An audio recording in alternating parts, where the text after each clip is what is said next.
The image on the screen, Managing to Be Wealthy, is a book written by the #1 financial planner in the United States and Canada, as voted by his peers. His name is John Sestino. You know, when we look back over the life we've lived up to this point, have you ever wondered how many family events you've had to miss because of projects at the office or deadlines that needed to be met? You know, a lot of times we're meeting deadlines for people who have already left for the day. We remain stuck at the office working on their dreams while they're off somewhere enjoying themselves and their families and their personal lives. You know, we have to get to a point where we believe in an abundance mentality for everybody. You know, I think Stephen Covey, in one of his books, if I'm not mistaken, Principle-Centered Leadership, talks about too many people in our society have a scarcity mentality, and we need to have an abundance mentality.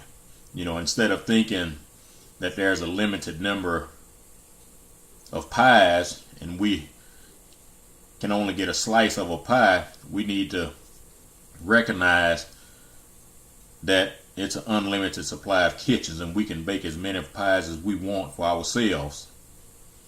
You know, sometimes we have to get out of our limited circle of associations to see how other people think.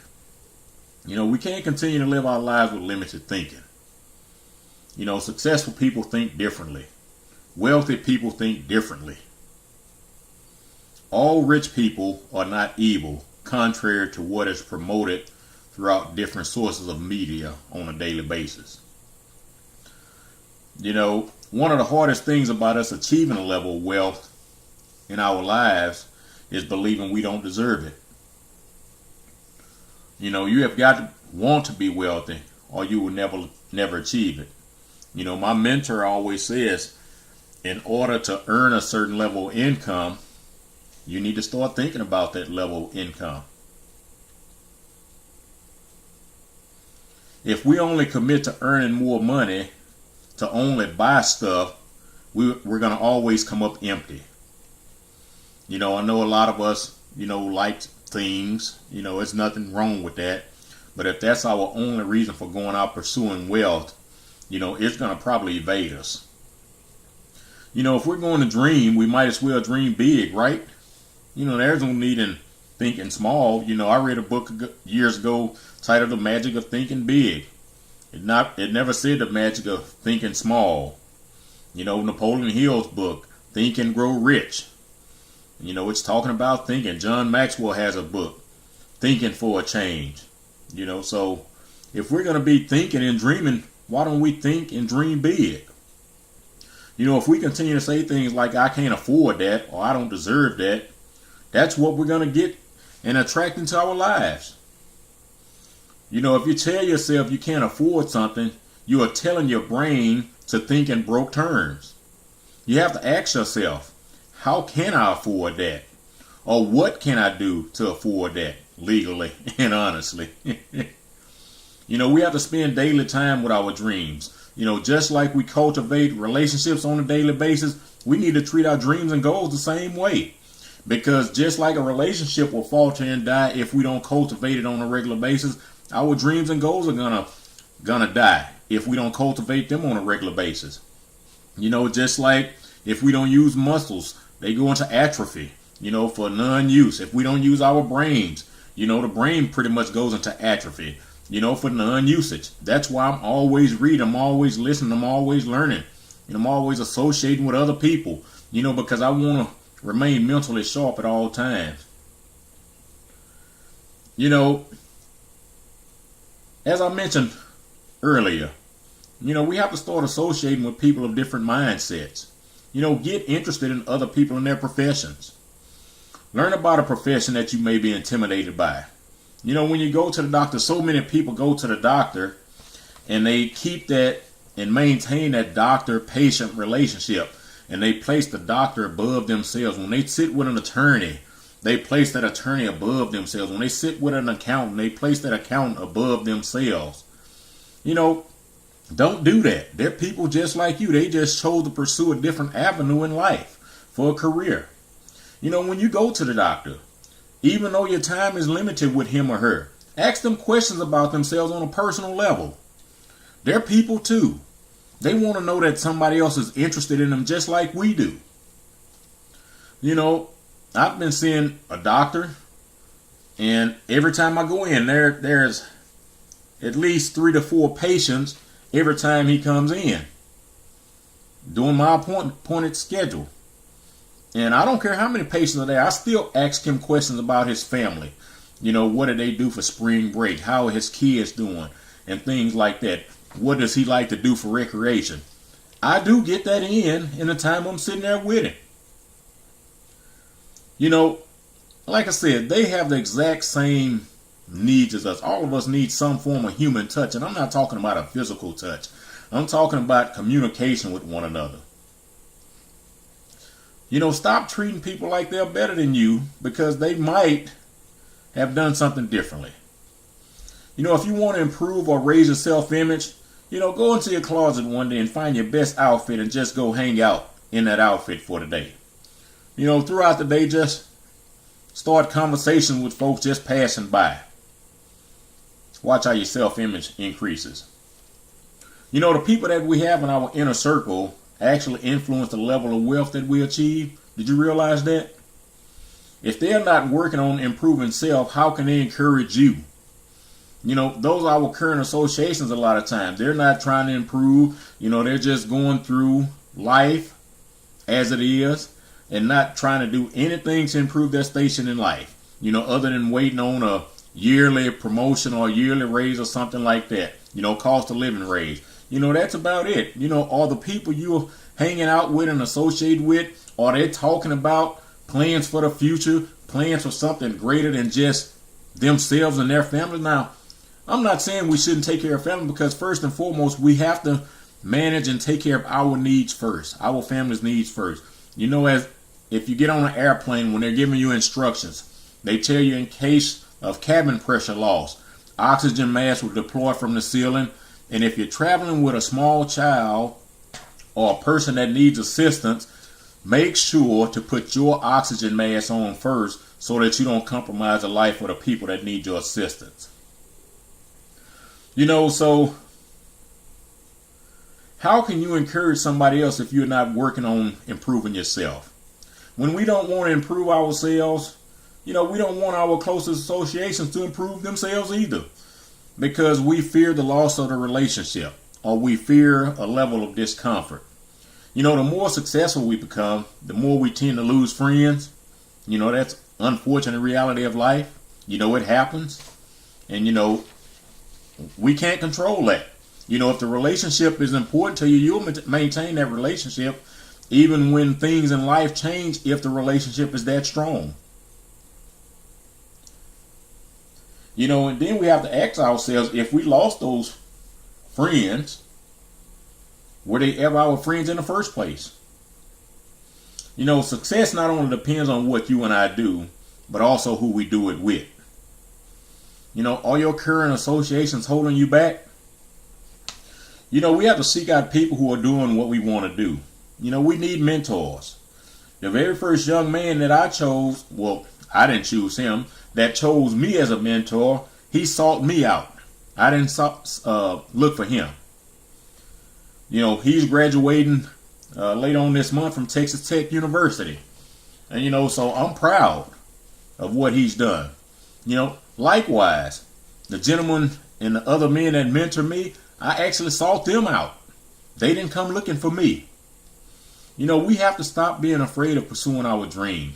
We have to stop playing by the rules that have led us to our current destination if it's not where we want it to be. If we're not where we want it to be, the rules we have followed to this point apparently haven't worked for us. So we need to figure out a different set of rules to follow. You know, I was in a health food store a couple of days ago. Yesterday? Day before, I don't remember. A couple of days at least. With an older gentleman, and found out he has a son who coaches college football. He spent a few years playing for the Kansas City Chiefs. And, you know, I left him my business card because I do motivational speaking at the university level as well.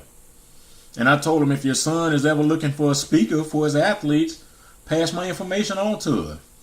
You know, his other son travels worldwide with one of the professional basketball leagues. And I mean, you never know what opportunities can present themselves if you don't ever open your mouth. You know, I'm not saying he's going to pass my information. I'm not saying either one of these guys will ever call me if he does pass the information. But if I didn't give him my information, the answer is already no. When you start a new journey, you have to humble yourself. You know, don't go in telling your mentor or somebody that's trying to help you, who's already been down the road you want to travel, what you think will work if they've already been down that road. You know, you're not good at listening. You sought them out to listen and learn, not to teach them. The person you choose to mentor you can help you avoid some pitfalls because they have already seen what works and what doesn't.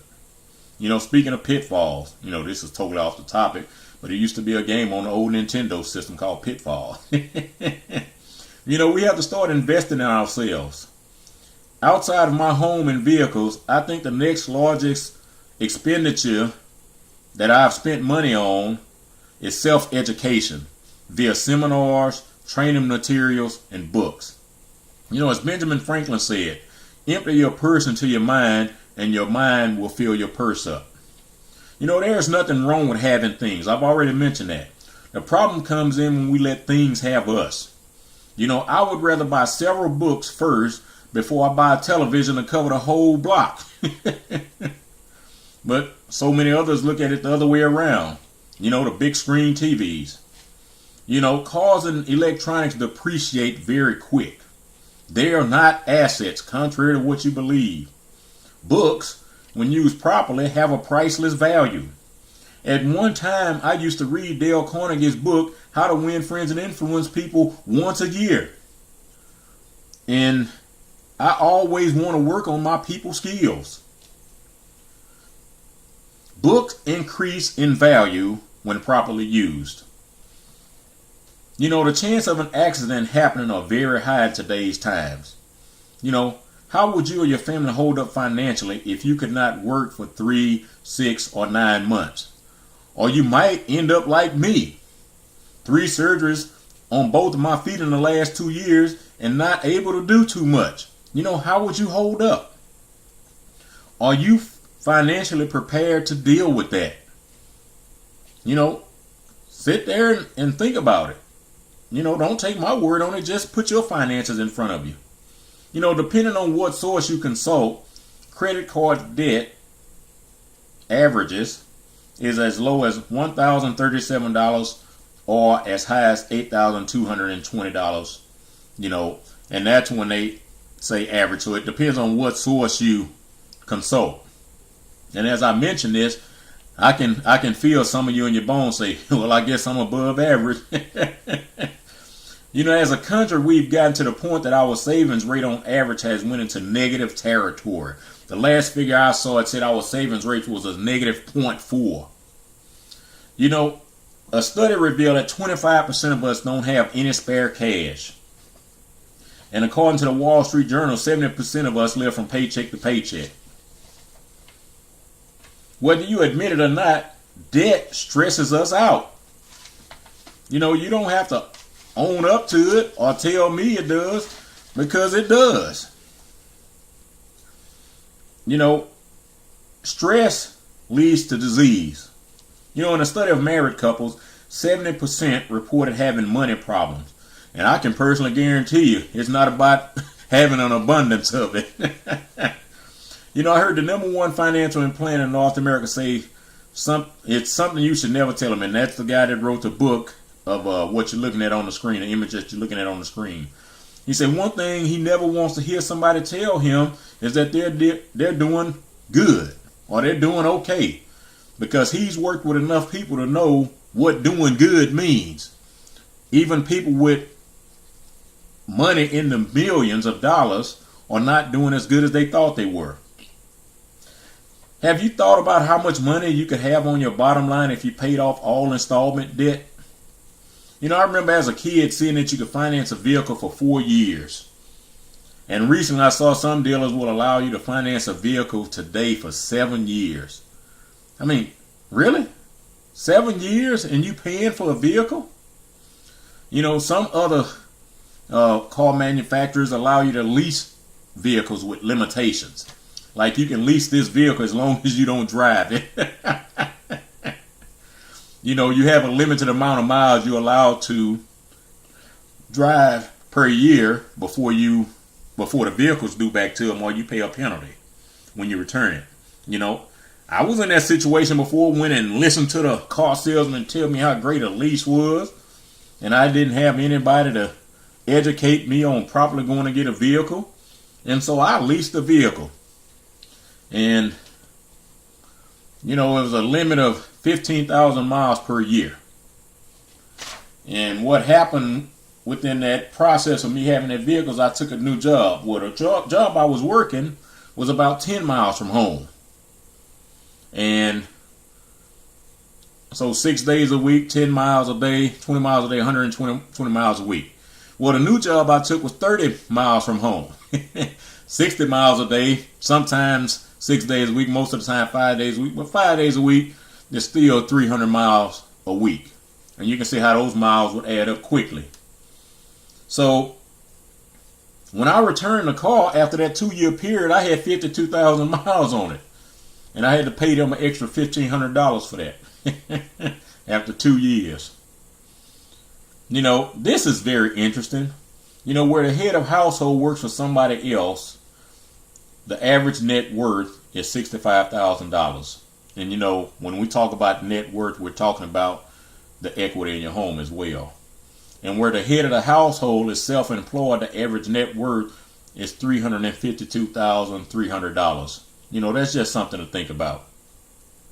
You know, we need to make our financial goals very specific. We cannot write down we want to make a lot of money. You know, a lot of money means different things to different people. Think about the things you would like to do and then price it to see how much money you need. My mentor said, once again, we will never earn $500,000 income if we haven't planned beforehand. You know, in today's time, unfortunately, there's no such thing as job security. You know, I don't care how many years you've invested in a company.